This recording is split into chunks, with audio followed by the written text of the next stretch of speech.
To further combat inflation, we will not only be reducing the cost of energy, but will be ending the flagrant waste of taxpayer dollars.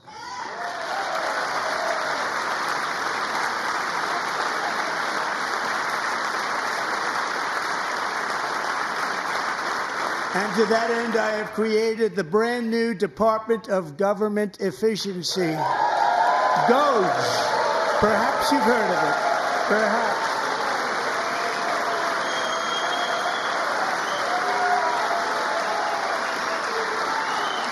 Which is headed by Elon Musk, who is in the gallery tonight.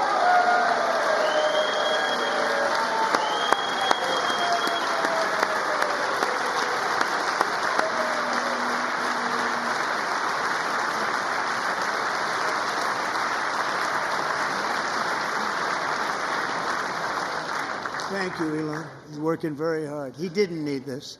He didn't need this.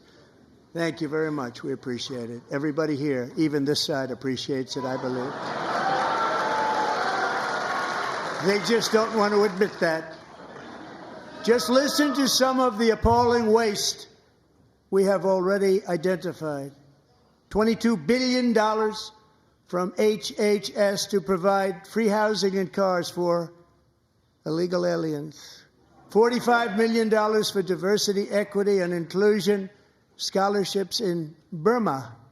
$40 million to improve the social and economic inclusion of sedentary migrants. Nobody knows what that is. $8 million to promote LGBTQI+ in the African nation of Lesotho, which nobody has ever heard of. $60 million for indigenous peoples and Afro-Colombian empowerment in Central America. $60 million. $8 million for making mice transgender. This is real. $32 million for a left-wing propaganda operation in Moldova.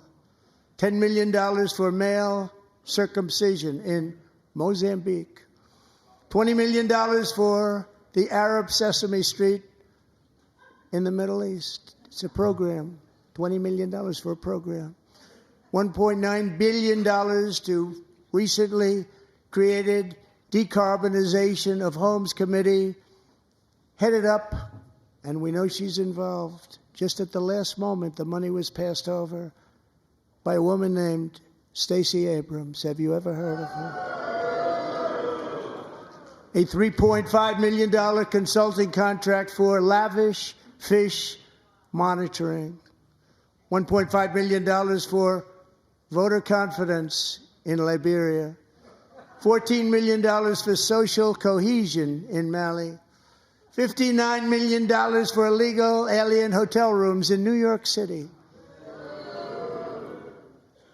He's a real estate developer. He's done very well. $250,000 to increase vegan local climate action innovation in Zambia. $42 million for social and behavior change in Uganda. $14 million for improving public procurement in Serbia. $47 million for improving learning outcomes in Asia. Asia's doing very well with learning. I don't know what we're doing. We should use it ourselves. And $101 million for DEI contracts at the Department of Education, the most ever paid, nothing even like it. Under the Trump administration, all of these scams, and they're far worse, but I didn't think it was appropriate to talk about them. They're so bad. Many more have been found out and exposed and swiftly terminated by a group of very intelligent, mostly young people, headed up by Elon, and we appreciate it. We found hundreds of billions of dollars of fraud.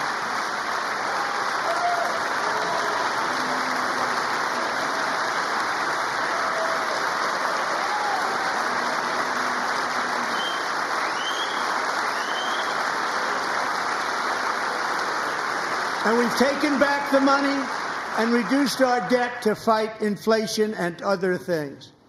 Taken back a lot of that money. We got it just in time. This is just the beginning. The Government Accountability Office, a federal government office, has estimated annual fraud of over $500 billion in our nation, and we are working very hard to stop it. We're going to. We're also identifying shocking levels of incompetence and probable fraud in the Social Security program for our seniors, and that our seniors and people that we love rely on. Believe it or not, government databases list 4.7 million Social Security members from people aged 100 to 109 years old. It lists 3.6 million people from ages 110 to 119. I don't know any of them. I know some people that are rather elderly, but not quite that elderly. 3.47 million people from ages 120 to 129. 3.9 million people from ages 130 to 139. 3.5 million people from ages 140 to 149. And money is being paid to many of them. And we're searching right now. In fact, Pam, good luck. Good luck. You're going to find it.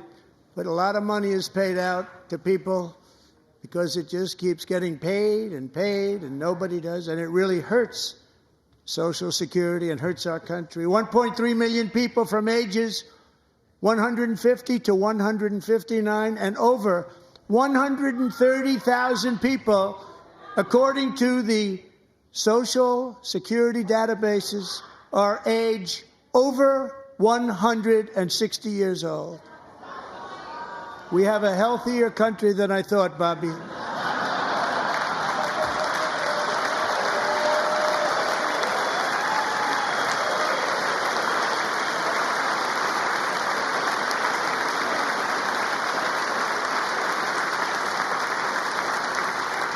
Including, to finish, 1,039 people between the ages of 220 and 229, one person between the age of 240 and 249, and one person is listed at 360 years of age. More than 100 years older than our country. But we're going to find out where that money's going, and it's not going to be pretty. By slashing all of the fraud, waste, and theft we can find, we will defeat inflation, bring down mortgage rates, lower car payments and grocery prices, protect our seniors, and put more money in the pockets of American families.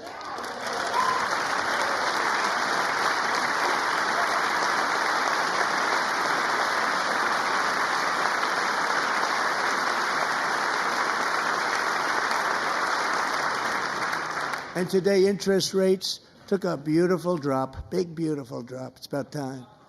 And in the near future, I want to do what has not been done in 24 years, balance the federal budget. We're going to balance it.